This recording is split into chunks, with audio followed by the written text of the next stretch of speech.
I'd like to call the August 25th meeting of the school board to order. Renee, if you would note that all board members are present, and I'd like to invite you to stand for the pledge. Allegiance to the flag of the United States of America and to the republic for which it stands, one nation, under God, indivisible, with liberty and justice for all.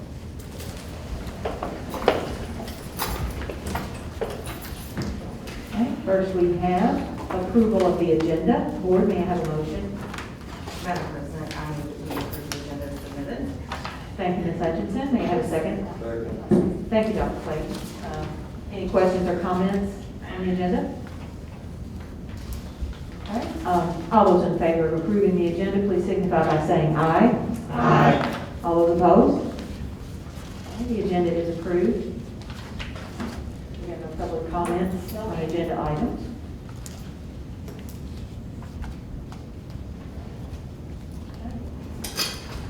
And next we have the approval of the consent agenda. Board, may I have a motion? Move to approve the consent agenda as presented. Thank you, Mr. Buckwalter. May I have a second? Second. Thank you, Ms. Perkins. Any questions or comments on any item on the consent agenda?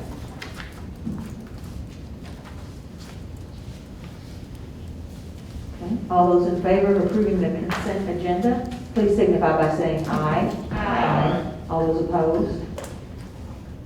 The consent agenda is approved. Next, we have gifts to buildings. Ms. Hutchinson? Yes, so there are some pictures, I don't know, okay. We want to, Amazon donated 10,000 face shields to support staff and students in this time of the pandemic. And there you go, face shields. Okay, those aren't good. Yeah. Well, I mean, No. I'm sorry, Mr. Walker. Wait, we got some good pictures, the ones that don't have markings.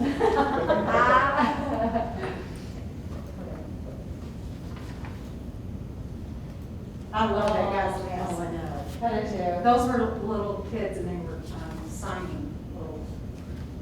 See, maybe Mr. Walker, I'm back here counting, we should miss me way back, so. We had so much fun. We did have fun that day. Well, that's so exciting. I love Amazon boxes, they make things fun.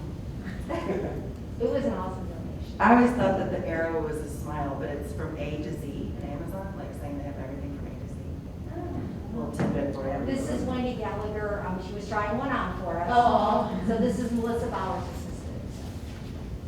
There, Well, those are super clear. once we take all the plastic off. I couldn't figure out there was film on both sides. It took us a little bit, but anyways. And you had to put all of them together. We sent them to the schools, Oh, and then they're on their own. The people that want them got directions. We had some other gifts to building, Janet and Bob Hill from Hidden Hill, which is not up in public anymore, but also Kroger, principal's discretion, some points there, or points. Kroger points, it's money, it's actual money. Anonymous donation of paint stripping machine for baseball and softball, and some more Kroger community rewards. So the total is $3,259.80. I move that we accept these gifts to buildings as presented. Thank you, Ms. Hutchinson. May I have a second, please? Second. Thank you, Dr. Clayton. Okay. All those in favor of approving gifts to buildings, please signify by saying aye. Aye. All those opposed? Okay, gifts to buildings are approved. Next, we have policy 3220.01, teacher appreciation grants, the second read. Okay, April. Pursuant to Indiana law, school corporations are required to adopt a teacher appreciation grant policy each year and submit that to the Indiana Department of Education. No changes were made to this policy, which was last approved by this board in 2019 and presented for first reading back on July 14th of this year. If we do receive tag funds, this policy provides that eligible, highly effective, and effective teachers will receive those funds, with highly effective teachers receiving 25% more than effective teachers. It's recommended that this policy be approved and adopted so that we are in compliant with Indiana statute. Thank you. Board, may I have a motion, please? Madam President, I recommend approval of policy 3220.01, the teacher appreciation grant as presented. Thank you, Ms. Perkins. May I have a second? Second. Thank you, Ms. Gilkey. Any questions or comments on the pay grant?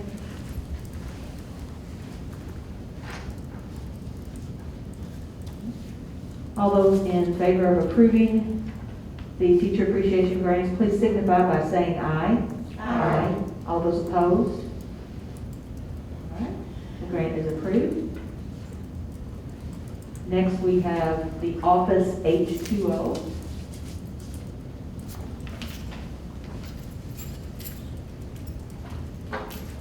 Good evening, Board.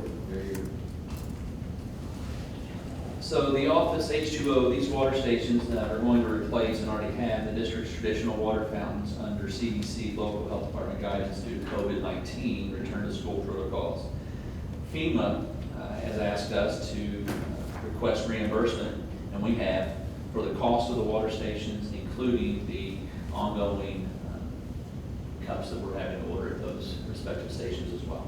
Ms. Schumacher, General Counsel, has reviewed the contract, and we're asking for that approval here this evening. Thank you, Dr. Shanklin. Board, may I have a motion, please?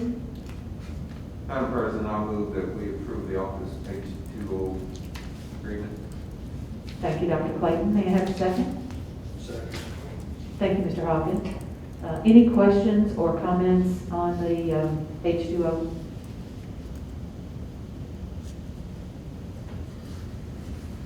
All right, all those in favor of approving the Office H2O, what do you call it, Office H2O? Please signify by saying aye. Aye. All those opposed? Okay, this item is approved. Thank you. Next up, we have amerigas propane utility for 2020. And again, amerigas will price, we put this out for quotes. amerigas will match the lowest quote for 67,000 gallons for the 2020-2021 school and transportation of that gas for both of our LP tanks at 99 cents per gallon. Those LP tanks are located at New Washington, Middle High, and Elementary, and this serves our heating needs for the New Washington campus.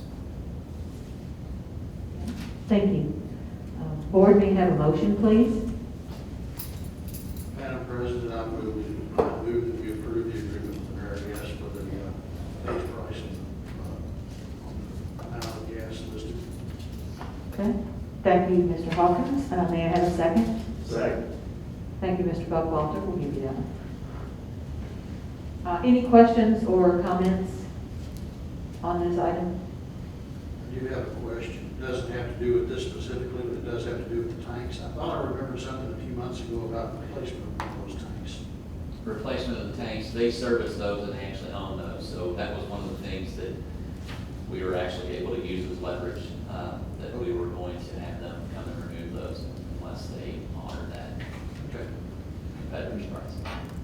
Good work, Dr. Shank.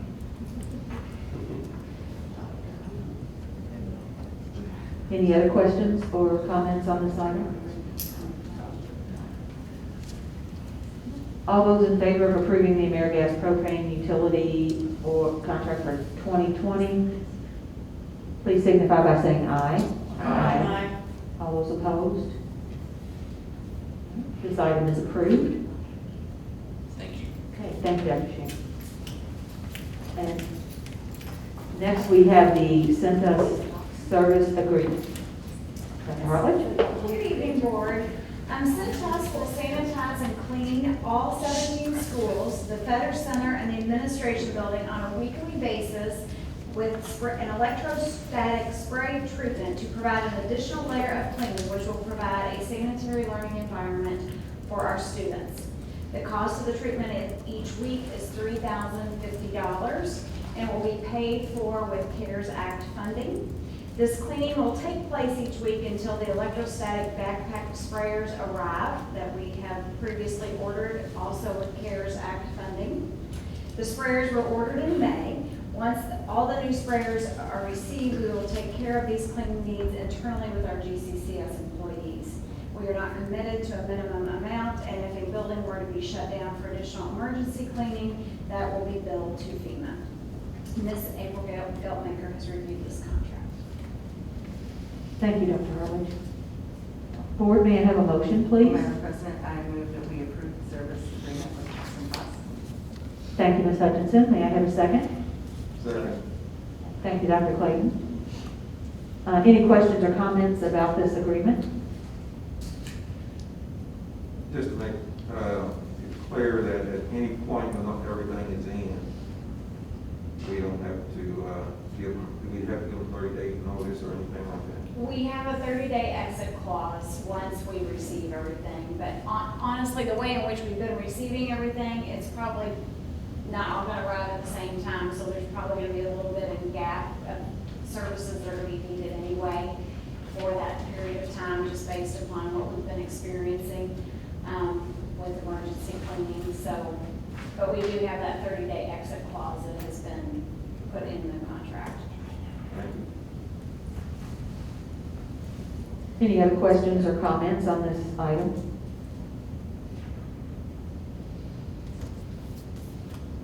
Okay. All those in favor of approving the Centos service agreement, please signify by saying aye. Aye. All those opposed? Okay. Thank you. Next, we have the appointment of the library board representative. Thank you, Board. Good to see you all again tonight. Before I do this, I wanted to make one little correction. That should read Jackie Fouts, not Jim Arnett, if it, we'll correct that on yours. So I am recommending the approval of the appointment of Jackie Fouts to the Charlestown Clark Public Library Board.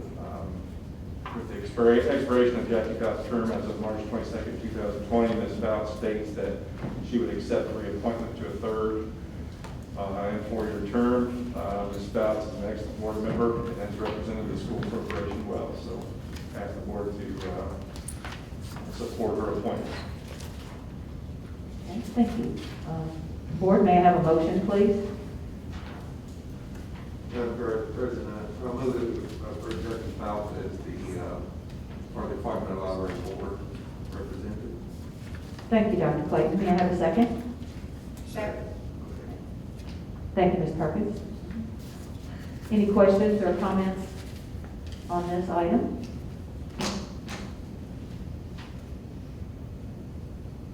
All right, all those in favor of the appointment of Jackie Fouts to the library board representative, please signify by saying aye. Aye. All those opposed? Okay. And next we have the community eligibility provision, food service program. Ms. Hubinger? Thank you, Madam President. Good evening, Board. To make it easy, that program is also known as the CEP. And it is a four-year program once you apply and qualify. To qualify, this program allows students in a particular area who meets a criterion of 40% poverty based on drug certification in that school area, homelessness, migrant youth, runaway, Head Start, and foster children. If you exceed that 40%, all children can eat free. So we do like this program, but you participate for 4 years. So I am strongly recommending that the board allows us to proceed with the CEP program as identified in your packets tonight. And it has been reviewed by April. Thank you. Board, may I have a motion, please? Move to approve the CP food service program as presented. Okay. Thank you, Mr. Buckwalter. May I have a second? Second. Thank you, Dr. Clayton. Any questions or comments about this program? I have a question. Does this carry into, do you have to do something separate with the summer program, or does it go year-round now? You know? It's separate from the summer feeding program, yeah. This is just for the National School Lunch and Breakfast Program. Okay. Thank you. for the school year, but for 4 consecutive years once you go in. Right? So you don't have to get recertified as Not after until 4 years later, then you can reapply. Unless something changes with the school dynamics. So the reason, if you recall, we brought it to you last year also, but we had to redo it this year because of the closing of Maple and Spring Hill. And so we had to reapply with Franklin Square. just to put Franklin Square on, right? Correct. Okay. Which it was in our benefit because it actually increased our free our free reimbursement rate. So it was a good thing. So did we add any schools, or is this the same schools except for the Spring Hill and Maple into Franklin? It's the Same schools? Same schools as it has been, yes. Okay, any other questions or comments? All right, all those in favor of approving the CEP food service program, please signify by saying aye. Aye. All those opposed? Thank you. Thank you. And finally, we have the elementary athletic handbook adjustment. Yes, Board. Due to COVID-19, it has touched our world on many levels, including our elementary athletic program. And our committee is recommending an amended change for this school year. We feel it's important to keep our students active and involved in athletics, but with a greater concern for safe practices. These modifications will include guidelines set forth by the athletic committee for each sport. All activities and sports will be held in their respective buildings. Schools will not travel to other schools for competitions as they have in the past. Coaches will provide instructional coaching focusing on the fundamentals, as well as meeting and/or providing games for parents to attend. Parents will comply with social distance and mask recommendations. Schools and coaches will host the athletics within the time frame designated in the athletic handbook. Final forms will continue so that the athletes' data and information is available to coaches and schools in a timely manner in the event of any type of medical emergency. Final forms provides an attendance component that will also help with contact tracing. The amendment is to ensure the safety of Greater Clark County Schools athletes and allow contact tracing to stay within the athlete's building. Each sport, school, and coach will be supported by the athletic committee. Should schools go to e-learning for an extended period of time, the sport that is affected will not be rescheduled. So the first sport within the first quarter is cross-country only. The committee is currently working on making some adaptations for girls basketball, boys basketball, and cheerleading. So the specific changes that have been put in place for cross-country are listed there for your review. Thank you, Dr. Alden. Board, may I have a motion, please? Madam President, I move that we approve the changes to the elementary handbook, athletic handbook. Thank you, Ms. Hutchinson. May I have a second? Second. Thank you, Dr. Clayton. Any questions or comments on this item? I have a question. No one told me once not to ask questions, but anyway. But you still ask every time. I guess we know we don't. Now, I don't know how the elementary people, coaches would feel, but I know that some years ago, I don't know if they still do this, but at the elementary level, those kids, they sort of like had the intramural program. And then what they would do was to select their team from their intramural program, and then they would go out and play other schools and other districts. Have we ever given any consideration to get more kids involved in something like that? Yes, as a matter of fact, and I believe it was 2010 and 11, and I was on a committee with 3 or 4 other elementary principals, and we had a pretty extensive proposal involving the YMCA, and we brought it to the board, and it was not voted on. Okay, but I'm not speaking of the why. I was speaking an intramural program within Greater Clark. In other words, we would run the intramural program, and the coach there would select his team or her team from that group of kids. So in other words, I may be somewhat timid at the beginning, but I got great after the intramural program before we selected to play other schools. So instead of, you already picked 5 kids and everybody tries out, the coaches have the opportunity to look at kids over a period of time. So I forget about the lines. Well, they were just embedded within this component because it involves Saturdays and things as well. But there has been lots of conversation with that. In fact, some of our schools, years ago at Utica, they did something like that. The coaches volunteered for a couple weeks before they actually would select the team. But I know that the principals would be very much in favor of something like that to allow more kids' involvement in those specific activities. And as we know, kids develop at different rates and levels, and especially when you get into sports where you have to eliminate it to such a small group, sometimes in elementary school you can end their desire to be a part of something because they didn't make a team in the 4th grade. So I know that that is something that they would very much like to create a plan and maybe consider in the future. And the one statement that you made that I would like to address is that I think if we went to something like that, I don't think we should ask our teachers always to volunteer. I think there should be a stipend or whatever for that. Because we're actually looking at educating the whole child, and not just academic, not just athletics, but putting it all together for them. Okay, thank you. Any other questions or comments on this item? Okay. All those in favor of approving the elementary athletic handbook adjustment, please signify by saying aye. Aye. All those opposed? All right, this item is approved. We have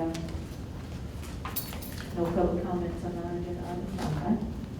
Okay. Board comments. Ms. Gilkey?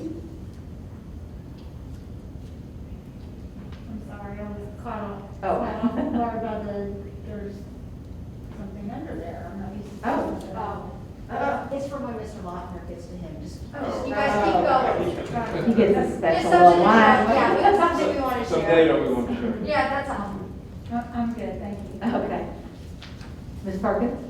Well, I'm going to defer to you about letting the board, the rest of the board know about this morning's breakfast, so I'll let you do that. Okay. But one of our elementary schools that we have sold Maple, tomorrow at 11 o'clock,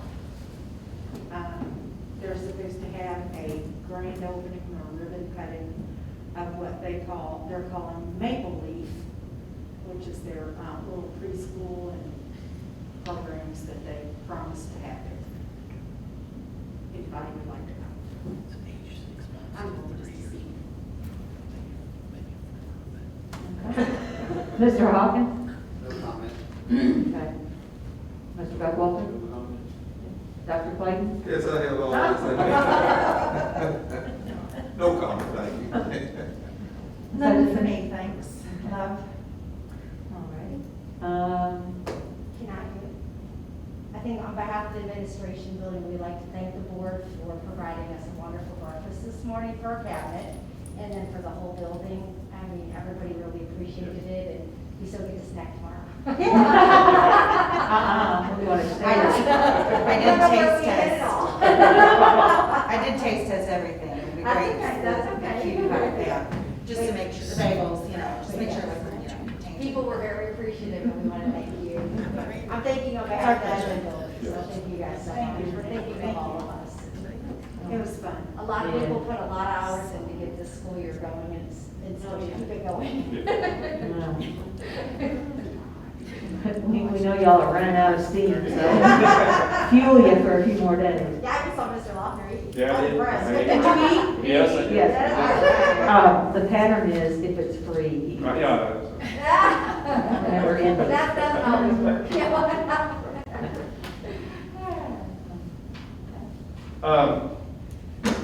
Want to thank you all for the breakfast this morning, and also I want to quickly just go over some data. as we go through this, we're continuing to adjust daily, weekly, trying to monitor the situation, gather information, make adjustments accordingly. We want to thank, our teachers, our students, parents for being flexible. They've had to be very flexible over the last month, and we appreciate it. And they're going to have to be more flexible as we go through the rest of the school year. We're just going to work together and work through it. I wanted to share some data with you. The first thing is a breakdown of where we're at each school and the district in terms of traditional in-person numbers versus my school and then versus the virtual academy. Any that you see in red, like Franklin Square, that means the number of traditional students has gone down a little bit versus the my school online students going up. You can see there it's just 1%, but I'm not going to go read each one of them for you, but it gives you a good idea of what's going on. We have had some changes within our schools. We're trying to limit that. We're trying to stick to that deadline, but also knowing that some circumstances, that each principal evaluates their school causes some changes, and they're trying to work with parents in that regard when we have situations where they need to work with them. Or when we have students that get quarantined and they have to go to the My School Online option for 14 days. So that gives you a good indication of where we're at. If you go back to the start of the year, our numbers have dropped, which I don't necessarily think is a bad thing. Because it's actually lowered that ratio to closer to 50%. As you know, a lot of districts are doing the A-Day, B-Day thing. Well, when you look at these percentages, we're pretty darn close, to already doing that, with the My School option versus the traditional option at a lot of our schools, So we still feel good about where we're at percentage-wise. I will tell you, we're monitoring our enrollment, even though it looks like the state may delay the enrollment count. We think our enrollment, right now is up, about 130 students, which would be excellent. When they do have that final count, if we're up, in terms of the funding piece of that, so we feel good about that. And we just appreciate what our teachers are doing because we've asked them to do a lot, especially the secondary teachers that are doing the in-person instruction and also the My School piece. And we are asking them to do a lot, and they're doing a great job with it, we want to help them any way possible, and that's one of the reasons we asked for that calendar adjustment so that we can do some professional development with them in terms of technology, Google Classroom type things, Google programs. 5 Star's going to come in and work with them. Dave Nagel's going to do a piece on the visible learning and the Hattie research, but how it applies to virtual teaching. Everybody's trying their best to do this right, and we think it's going well. And while we also know we still have some room for improvement. As far as quarantine numbers and positive numbers, here's where we're at currently. We actually had 41 staff members come off quarantine on Monday, yesterday.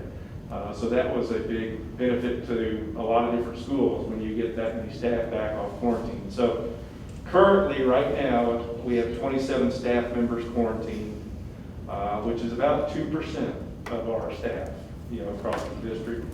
There's 12 staff that are positive, which is about 1%, in terms of staff across the district.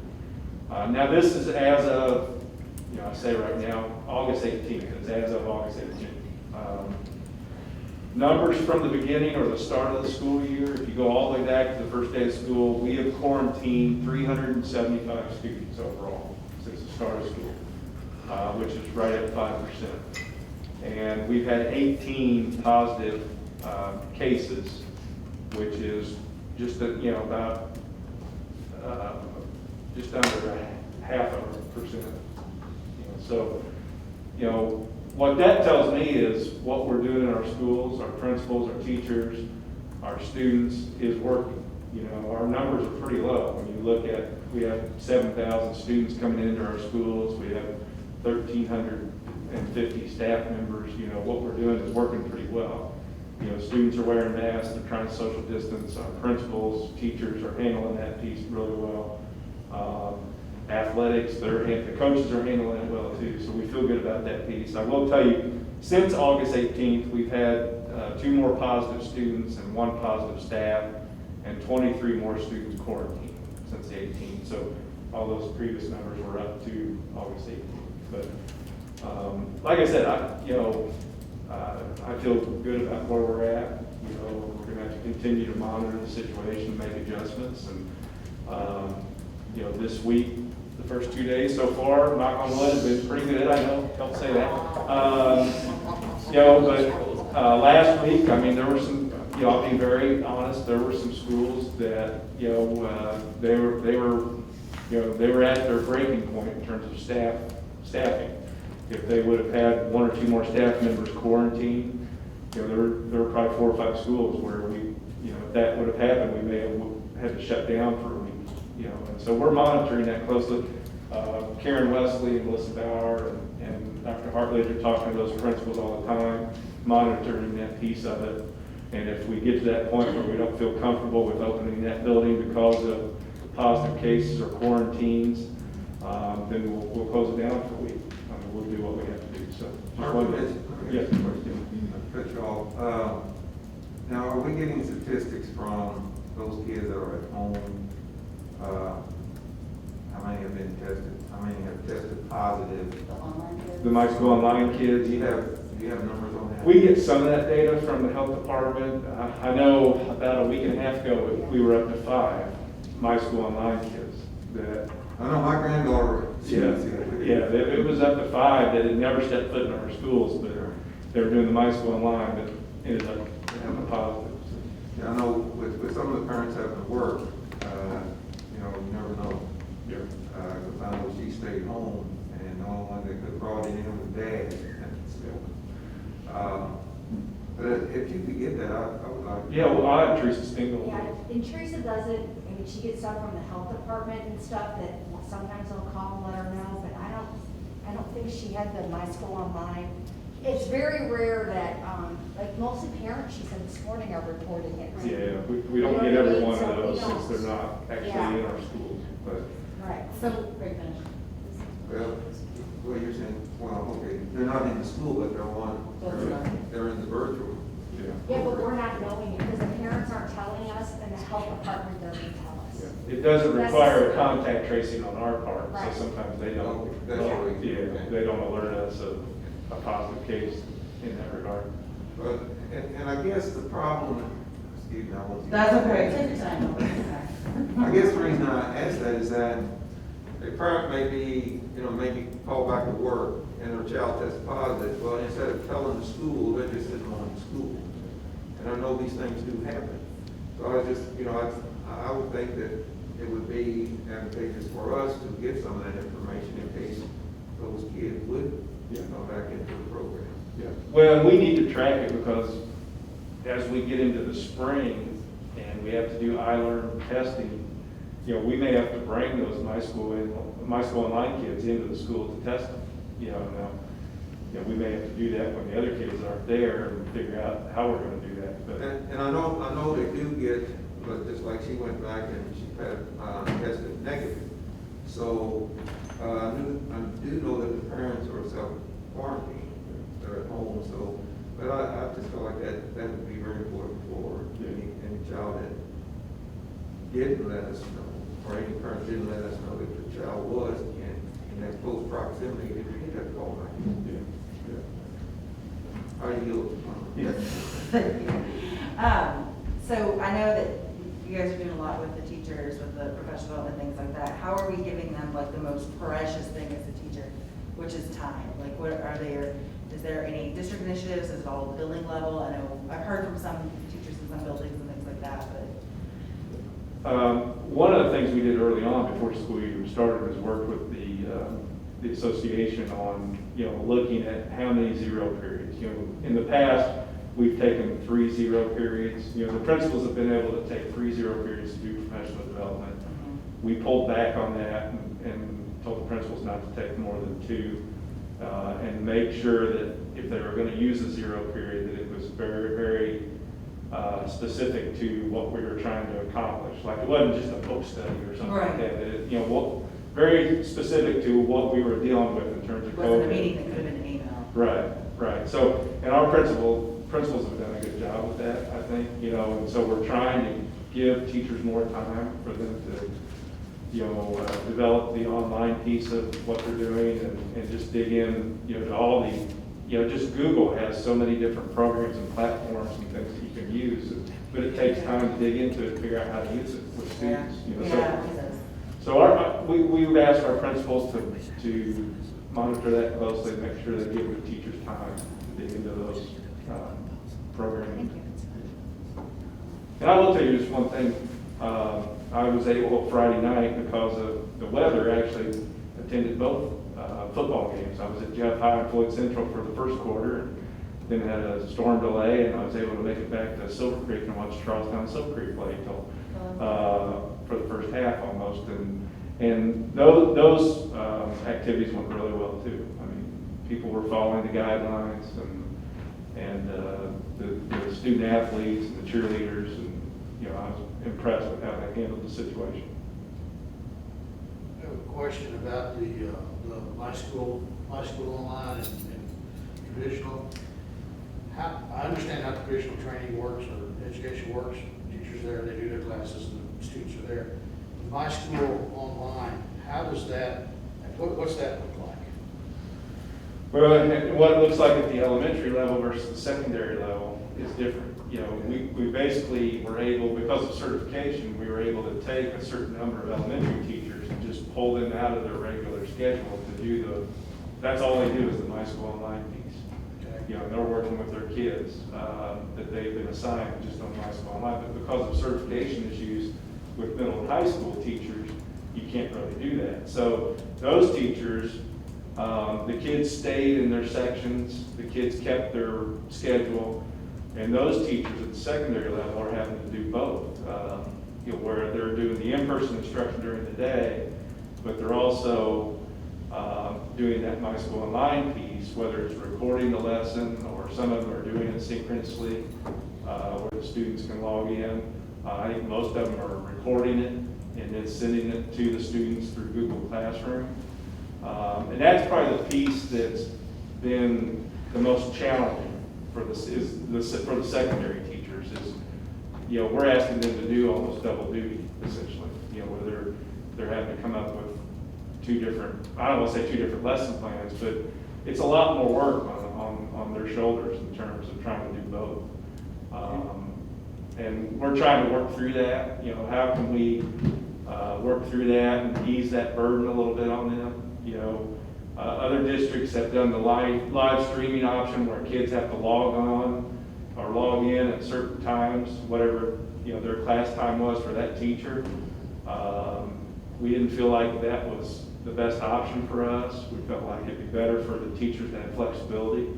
That if they wanted a student to do that, or if a student could do that, then that's fine, they do it. Or if the teacher could record the lesson and then the teacher send it through Google Classroom. But that's probably the one item that's causing us, the most frustration is at the secondary level, because we're asking them to do a lot right now. I mean, we've all seen a couple of emails that come through, and I was a little bit leery of believing that the 16-hour days, but based on what you're saying, it's probably accurate. Yeah. I mean, you have some teachers that are very conscientious that they want to do both right, and if you're going to do both right, and you're very conscientious, you're probably going to spend some extra hours trying to do both of them, 100% right. Here we have a television camera, and this is going out live. Do we have that option in our classrooms that we can? They have the technology, that's what I was going to ask. Do we have the technology in place right now with the bandwidth that's necessary to be able to do that so that an educator can handle his class and he has other students that are assigned to that same class or that same section, that he's just there at home, but he's in the class with live students and then he's also broadcasting that class to those students that are at home? We do not have the individual cameras in the classroom, to where there would be a video feed going on. The way they could do it is through the Chromebook and Google Meet, where you could use your Chromebook, like we've done some, to video the lesson as you're teaching it for that period and record it also. Now, the questions that come up is, well, what if, as a teacher, you have a discipline situation? While you're doing a live feed with your Chromebook, maybe of you up here teaching your lesson, and now you got a discipline situation back here in the back of the room. How do you handle that as a teacher? Obviously you need to be able to mute the button real quick and potentially shut down the feed if it's a situation. Why So, would you need to shut down the feed? Because if the students were in class, they'd see it anyway. yeah. If you got 25 students there, Parents would- Yeah, potentially parents, the privacy rights of it. And it becomes a student record at that point. Yeah. So those are the things we're trying to work through, and how can we work through that to ease some of that burden off the secondary teachers, because we're asking them to do a lot right now, and they're doing it and doing it well, but I just we got to find a better way. I just don't know how long it's sustainable in terms of what we're asking them to do right now. we're gonna burn out if we're not careful. Yeah, they already are. And then the second thing is, and you won't be able to answer it now, I know, and it'd be something Melissa would have to check into. But when we went to VOIP, I noticed the number of lines that we had in the buildings did not seem very large, which meant that a little bit I understand of it, that we may not have a lot of bandwidth in each building. Do we have enough bandwidth to do that? I think we have enough bandwidth. Yeah, I don't know that that's. Yeah, I don't know what one area we're trying to focus on is the access points. The older access points, I think, only allow like 30, routes of information, or whatever you want to call it, bandwidth, routes going through at one time, or 30 students. Whereas the new access points will allow 50, which really frees things up, gets the information moving a lot smoother and faster and easier. So that's something we need to correct in some of our schools, is the access points, the newer ones that allow for 50 students to be on that access point at a time versus, the 30. Is that gonna be something that's a spending issue that's gonna come up to the board for approval at some point in time? Well, we're trying to address it through grants, but also we're working on some other things to try to, that we had within the budget to try to take care of. Okay. It's something that was actually a problem before COVID hit, going back to last year. Earlier, Katie, I don't know if you remember, you and I had that conversation about that new technology. They have the technology where they can pick up the volume from the teacher and it spread out through the whole Audio room. enhancements. Yeah. But now they've got something that you were telling me about that's kind of like video up there. So, yeah, it's the video camera and the teacher, the Where's camera's the like right value? here. Yeah, those are And awesome. when it opens, it's on, and when it closes, it's off. And so it's really like, you wouldn't have to go to your computer to shut it down. They use them at several schools in Indianapolis, and especially in fact, I was in one of the buildings that I had put one in, and I was in the back of the room doing something, and the teacher was talking, and then she turned it on, and it was just amazingly clear, the way, especially for students with hearing disorders and things like that, and just for clarity, it was so much clearer. It wasn't louder, it was clear. It was awesome. So you took, I've seen those pads that they want to stand in the back of the room, they wear the medallion, for lack of a better term, and that teacher that pad will follow. There's also that option too, so you could Yeah. put any device. But they can kill it if there is some sort of disciplinary Yeah. issue, they can From the. take it off, the issue, turn it back on. I don't know. I don't know how expensive those would be, but it'd be worth looking Well, we into. had teachers last year that got grants from the former Woodrow Wilson program. That is, I think they were about $1,200 for the pad, the stand, and the whole deal. So, it's pretty affordable, but I don't know for what kind of teacher you're talking about, When Melissa's looking at various Yeah. technology like that, the other thing we're doing right now is our high school principal, our middle school principals looked at their staffing and looked at their numbers in terms of the my school versus in person. And we're able to also move some staff to where they're just doing the my school piece, which, relieves the burden on some of the other teachers that, or all the teachers trying to do both. And we're trying to work through that with our high school principals right now too. Is there a way for us as we move into the second semester to look at the staff and maybe pull some staff just to do that My School Online piece versus staff having to do both? So that's another thing we're looking at trying to address. I know I spoke to some people over this weekend, and their concern was that their child hadn't been quarantined, but they knew people that had, and they'd seen the situation where somebody ended up going to traditional, being put out quarantined because of the contact tracing, and then the changeover between traditional and My School didn't go nearly as smoothly as they hoped it would. So, I mean, that's why I was asking you if we're to the point, if we can come to the point where the educator is in the room and he's doing it, and somebody pulls out and they have to go someplace else, there shouldn't be the changeover will be very minimal because they already know what's going on. They know the educator, they know the teacher, they know the class size, class assignments that they're already doing.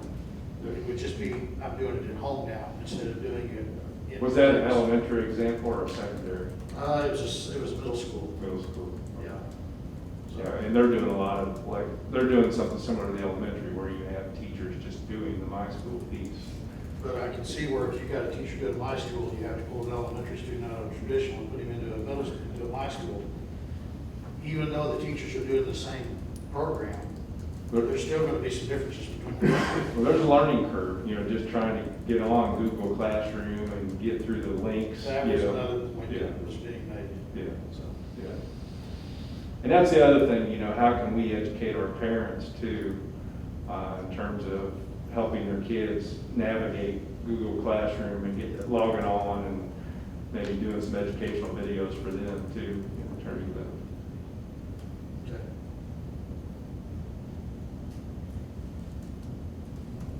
Thank you. Thank you, Mr. Ross. Anybody like to make a motion for adjournment? Move to adjourn, Madam Chair. Thank you, Dr. Clayton. Second? Second. All those in favor? Aye. Opposed?